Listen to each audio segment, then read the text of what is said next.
I just watched Him, the movie about the football cult, I mean. I could care less about American football as a sport. In fact, I think the culture around it in this country borders on psychotic, though most sports in most countries are like that. I grew up in a house that watched football every single time it was on, and I can still remember my dad yelling at the TV in cartoonish fits of rage whenever the refs would make a bad call. I don't think there's anything quite as patriotic. This nation, the proudest nation on earth, would collapse if it weren't for the greats. The star athletes, the actors of Hollywood, entrepreneurs, whatever. America is built on sacrifice. America's built on luck. That being said, I thought Him ruled. I love any movie with over-the-top visuals and avant-garde horror, and this was no exception. I know it was kind of a miss with critics, but I thought it kicked ass. And it got me thinking about the idea of the tortured artist, how so many movies focus on the pursuit of something unreachable. How someone excels, but it's not enough. How someone's perfect, but it's not enough. What is enough? Who knows? Death, maybe. Martyrdom. And I mean that literally. There's a French movie called Martyrs, the original one from 2008, not the shitty remake.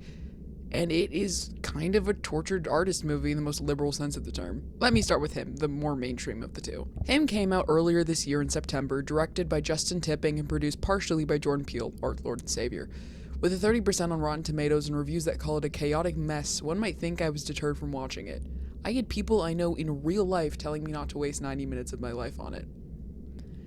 Let it be known that I have not looked forward to a movie quite as much after seeing its trailer all year. I also want to clarify that my opinion is just that. My opinion. I find something to enjoy about every single piece of media I intake, and it would take a miracle for me to even rate something 1 star on Letterboxd. I don't think I have, actually. I truly believe that there's worth to be found in every instance of art ever made. Regardless, the point is, I had been beyond excited to watch Him, and I wish it sucked as bad as everyone says it did, because that would probably make for a more interesting script to a lot of people, but shit. People have gotten too pretentious to just enjoy fun or cool movies. Not that, Him isn't pretentious. And they forgot, I think, that movies can just be eye candy. Him is an hour and 36 minutes of eye candy, and it's fucking awesome. The actors are all attractive, the sets are gorgeous, the costumes are flashy, the soundtrack is bizarre, and it's fucking rad. The editing is insane too. Nothing could have prepared me for the X-Ray Mortal Kombat finishing move-esque clips spliced throughout the movie, but they were memorable at the very least. You've got to give credit where credit is due. Him is nothing if not showy, and that's not necessarily a bad thing if it keeps your attention on the screen. To be fair, this is not a video about the movie's technical virtues, though I could go on. I have a nagging proclivity for things that look, interesting. I know, crazy. So unique of me. But as you saw when clicking on it, this is a video titled Anomalies. This video is about being one in a million. This video is about the horror of being the exception to the rule. Cameron Cade is the single greatest football player of his age group. He wants to be the greatest of all time. Well, my dad did tell me that I could always be the greatest of all time, so God willing, I want to be the GOAT. His idol, Isaiah White, is like a god amongst men. Cameron is unique, sure, and exceedingly talented, but Isaiah White is simply better. And it might be suicide for Cam to try and climb the final rung of that ladder, but what other option does he have? I mean, if you want to be king, you have to overthrow the one currently on the throne. And if you don't, you're damning yourself to a life of being a walking, breathing, living participation trophy.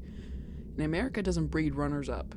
It breeds winners. After sustaining severe blunt force trauma to the head, Cam's career seems to be one bad game away from ending. Miraculously, he's saved by an offer extended to him by his manager, a training camp / apprenticeship at Isaiah White's side. Now, Him is a thriller. It's a cult, because of course it is. There's gore, there's really confusing religious imagery, there's really weird tension between the two main characters that borders on, dare I say, sexual? He's surrounded by a commune's worth of degenerates who all want him gutted and on a pedestal.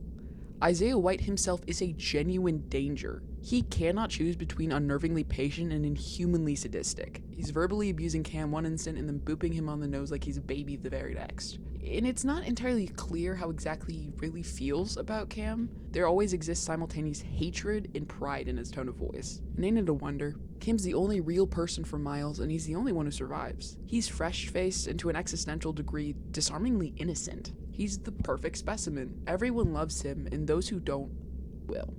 They will. He's perfect. He's a profoundly disturbing cinematic experience. The 2008 movie Martyrs is a lot of things, but never is it tender. It begins with a focus on a little girl named Lucy, one who was kidnapped at a young age and tortured to the point of an absolute psychotic break. Though she escaped and now lives in an orphanage with her only friend Anna, who speaks for her, she's plagued by hallucinations. Years pass, and Lucy isn't any more stable. As an adult, she breaks into the home of a family and shoots all 4 of them at point-blank range with a shotgun. She claims that the parents were the ones to kidnap her and that she was only enacting justice. And as Anna comes to her aid, you as the viewer understand one important thing. Lucy loves Anna, and Anna loves Lucy back. But not enough for all of this, because it's a lot, obviously. In fact, Anna, upon realizing the mother is still alive, even just barely, tries to save her without Lucy knowing. She doesn't believe everything Lucy has said, despite her doing her best to help. Upon realizing this betrayal, Lucy bashes the mother's head in and snaps again, trashing the living room in a rage. You don't believe me. You don't love me. Lucy kills herself shortly after, slitting her throat and slitting her wrists at the behest of a humanoid hallucination that's been plaguing her for years. Now, there's a lot that goes into this movie. We're only at the halfway point, and I've had to skip over, most of the important details and plot points because the point of this video isn't to review these movies, like I've said, but I cannot encourage you quite enough to go and view these movies yourself, especially this one. It's fantastic. They both are, but this one especially. That being said, Lucy was right. Underneath this seemingly nondescript mansion is an entire facility straight out of Resident Evil. Anna investigates, finding the poor soul who had made such an impression on Lucy all those years ago still trapped. Let me warn you now that this is a gross movie. I am not entirely sure how much of this I'll even be able to show on YouTube because it is genuinely unbelievable how horrible of a state this woman is in. She has a metal blindfold screwed into her skull. All of her senses have been stolen from her for a decade at least. Anna tries to save her and tries to do what she can. And there's a moment where Anna comforts the woman and bathes her. This gentleness amidst the terror, though, doesn't last more than a few hours. Those same people who kidnapped Lucy all those years ago appear at the house, put the poor woman out of her misery, and kidnap Anna in her place. She is tortured for God knows how long. She is beaten, starved, her hair is cut, all for one reason. All of this, just for the purpose of keeping watch, keeping the peace, if you will. I'm on Observation Duties, a series of horror games where you're working for a security association known as the BOADAC. You click through different surveillance cameras on different maps and look for anything out of the ordinary. Missing objects, or things moving around as if possessed, or the ever-intimidating Abyss presence. You win if you make it to 6 a.m. but fail to report too many disturbances, or in some cases, make too many incorrect reports and you lose. It's a simple enough series with a really devoted fan base, and I myself have played it and enjoyed it thoroughly. I think it's really effective horror for the relatively small scale of it all. And that's because of, say it with me now, the Anomalies, yay! It takes a lot to scare me, but the little fucking freaks in this game make me jump pretty much every time without fail. It's the same reason the alternates in the Mandela catalog unnerve me so thoroughly. They're uncanny. They are not supposed to be the way that they are, as simple as that. None of these people are. That's not what people look like. I know it sounds like I'm going off the rails here, but I promise that this is all interlinked. Because this intruder, this blank-eyed mannequin-looking attempt to be human, this is the same as this. He was not meant to succeed. He was not supposed to win the fight with Isaiah. He was supposed to get his skull bashed in. He was supposed to die. Him walking out onto the field to get signed for was planned, but not guaranteed. And then, of course, he killed every single person who looked him in the eyes out there. Beating the odds wasn't enough. He is bound by no rules, which I suppose makes him the perfect winner, but it also makes him a fucking menace. Nobody is immune to the fear of the unknown, or in this case, the unexpected. Cameron Cade is an anomaly. He is made of raw desire and passion. He is built out of gunmetal, all sinew that burns as hot as the sun. He is the sun. The world is his. All eyes are on him. He's made sure of that. And I propose this. 1. Is there anything scarier than alienation? And 2. Is there anything more alienating than being a god? Maybe. Because not only is the state of being special scary, so too is the process of getting there. Unless you are simply born a marvel, you have to work for it. And in Anna's case, that journey is unfathomably horrific. I should probably explain further what's actually going on in this movie. I initially wrote this script not intending to spoil any major details, but I To get my point across, I have to. Her and Lucy's captors are an organization obsessed with artificially manufacturing martyrs, people who, in excessive suffering, see the other side, still alive but straddling the line and reaching out toward death. Their eyes are open to the truth quite literally, and this organization is desperate to know it firsthand. So they capture individuals and torture them in a way that Satan himself could only envy. They isolate her, they break all of the cartilage in her skull, they skin her alive. And by the grace of God, somehow, someway, she makes it. She survives all of this. She finds sublime peace in her suffering. She sees the other side. She is martyred. She is, for all intents and purposes, the Messiah. But would anyone in their right mind ever agree to go through all this just to learn the truth? Just for that knowledge? Just for the chance at knowing that? I don't know. I'm sure that there's been at least one point in my life where I would have gone through basically all of this just for the chance of being an internet micro-celebrity at least. Hell, I still grasp at straws for this possibility.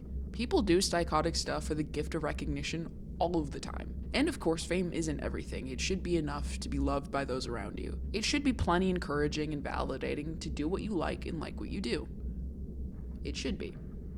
But to me, unfortunately, admittedly, it isn't. It isn't to a lot of people.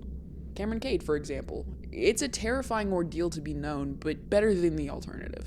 Think about it. Achilles chose to dive headfirst into war and knowingly march himself to his death because his only other option was to live out his days in obscurity. Now, he could have died after a long life with a lover at his side, and he could have died peacefully, but he wouldn't have died happy. His only two choices were two kinds of doom. If it wasn't already abundantly clear, all of my life, I have felt an overwhelming need to be famous. When I was a kid, I literally made a pact with myself that I would sooner die than live in obscurity. My two options for a future at the age of 13 were either unbridled world fame or suicide. This is a part of the horror, of course. All of this is horrific. Still, it's incessant. I guess I wanted to make this video to point out the objective uncanniness in something catching our eye, because it's either really fucked up or had to do some fucked up shit to get to that point. And there are so many more examples I could have used here. The movie Pearl and its titular protagonist, for example. Frankenstein's monster. There are certain killers that would have never done what they did if it weren't for the infamy that followed. Uniqueness is the crux of a lot of horror. In a world run by the famous, in a time of internet stars and one-hit wonders, validation is as vital to life as air. People do increasingly stupid stuff for like 1,000 likes on TikTok. There is no way to exist in this world without the intrinsic need to be liked. But what else is there? A quiet life in the background? An existence as nothing more than a statistic? We'd rather die, baby. And anyways, what would life be without celebrities and prodigies?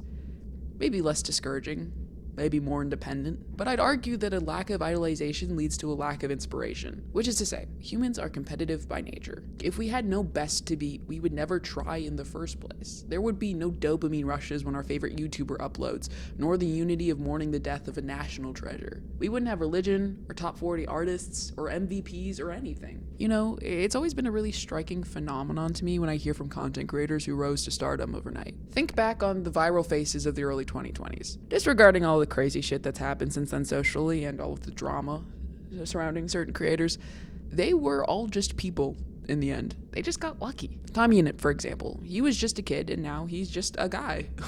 He has an audience, but he's no more divine than any of us. He said this himself. He's been open about how awful becoming an instantaneous online sensation was for his teenage self. Still, millions were introduced to the idea of virality through him and his friends and colleagues at the time, and tried in vain, honestly, to achieve the same. Everyone and their mother was in a Minecraft SMP back in 2021 with the intention of streaming it on Twitch, including me. But when having all eyes on you is so notoriously damaging to the psyche, why is it that so many people want nothing more? It's not that profound of a reason, I don't think. We just want to be special. Everyone wants to be loved, some more publicly than others, and that's it. We just want the solace of knowing that a stranger might miss us when we die.